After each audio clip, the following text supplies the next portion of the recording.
Bonjour, moi c'est Monde, j'habite ici depuis 1963. Donc il y avait 16 bâtiments alignés dans ce sens, et je t'explique un petit peu la structure du camp. Et 4 bâtiments dans ce sens-là. Dans les deux sens, là, il y avait 2 bâtiments ici, l'administration, l'épicerie, tout ça. Le dispensaire était sur le fond, et plus là-bas, il y avait l'école. Donc c'était l'école entre nous, ouais, comme on a toujours dit. Hein. Voilà, il ne reste plus rien, ils ont effacé notre mémoire. Au fond là-bas, il y a un endroit où c'est qu'on a salué le drapeau tous les matins. Et ici, il y avait une place là, c'est le rassemblement, tous les jours, le rassemblement. Voilà, la partie du bâtiment qui reste. Le coin était classé, les gens qui habitaient ici à Bias au camp, les harkis du camp, c'était des incassables. Ils étaient définis comme ça. D'accord. Qu'est-ce que je peux te dire? Bah, ici, on a été privé de tout. Hein. On avait le couvre-feu à 22 h. Ils nous suspendaient les allocations familiales. Les retraites de nos parents n'étaient pas calculées réellement. Donc on a été privé de tout, quoi. En fait, il y avait beaucoup de personnes qui ont perdu la tête à cause des événements de la guerre d'Algérie. Donc il y avait plus de 60 personnes qui ont été internées. C'était un hôpital psychiatrique à ciel ouvert. Ça a été défini comme ça, là. Donc on a vécu parmi des gens qui ont perdu un peu leur conscience, les pauvres.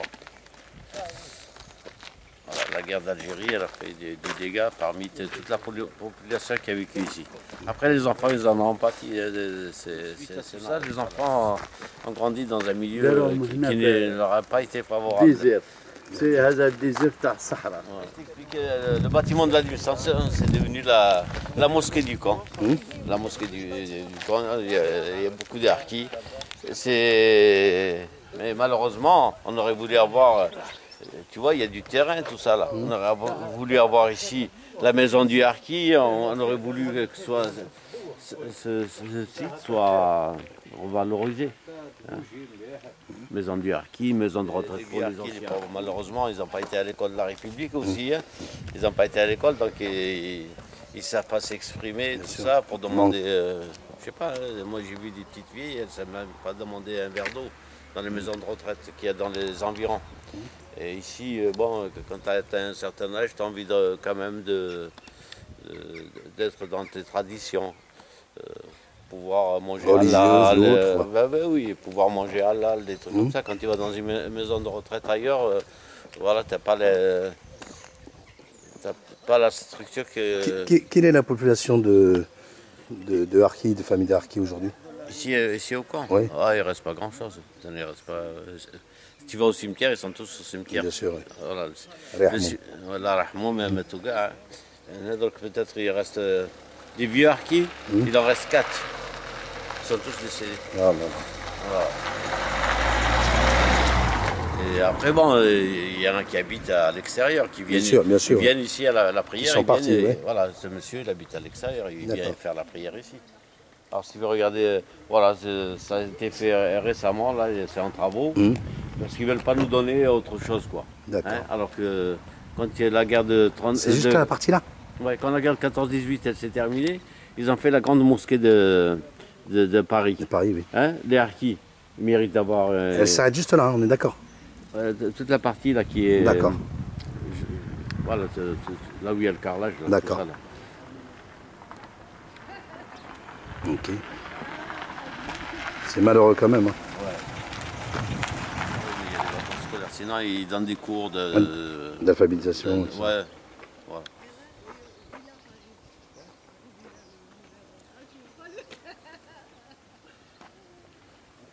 Bon, tu vois un petit peu la misère dans laquelle on vit.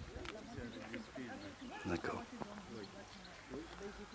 Ouais, je ne raconte pas tout parce que c'est une histoire douloureuse. Très douloureuse. Hein, le camp de Bias, c'est une histoire... très douloureuse. Ah ouais. Alors on a mené tous les combats que les harkis ont menés, sont partis d'ici. Sont partis d'ici. La révolte, quoi, la révolte? La révolte des harkis. Alors je vais te raconter un petit peu. Quand on s'est révolté déjà au mois d'octobre. Moi, je me suis révolté ici, dans les bureaux, là, hein, parce que... Après, bon, c'est une petite révolte comme ça, là, c'est...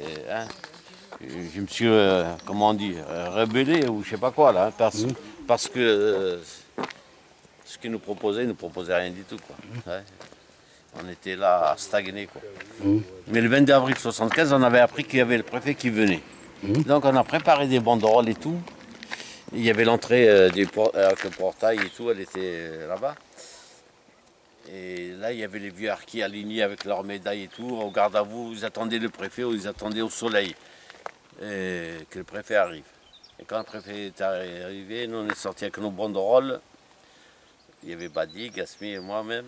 On est sortis avec les banderoles, on lui a mis les banderoles là, alto contre concentration et tout.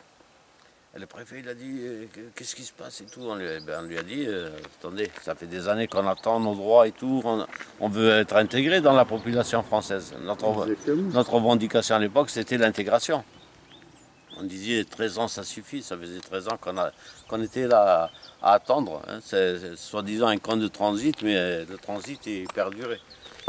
Et le préfet il a exigé d'enlever, il y avait une des banderoles, il avait écrit alto contre concentration. Et le préfet il avait exigé qu'on enlève cette banderole et qu'il allait nous recevoir. Finalement, il nous a reçus dans le bâtiment qui est là-bas au fond, mais il n'était pas dans cet état, il était. Bien sûr. Il a été rénové. Il nous a reçus là-bas, on lui a fait un petit discours à transmettre au président de la République. Il a dit qu'ils s'est engagé à lui transmettre. On attendait, il n'y a rien qui venait. Et la Radji est arrivé en fin avril. Et on a convenu avec lui de manifester. Et il est revenu avec une équipe, il est revenu le 6 mai 1975. Le 6 mai 1975, on a occupé les bureaux, ils nous ont envoyé les CRS. Et qu'est-ce qu'on a fait? Ben, ça a duré pendant 15 jours, hein, manifestation tous les jours, pendant 15 jours. Et après, on a décidé d'élargir le mouvement.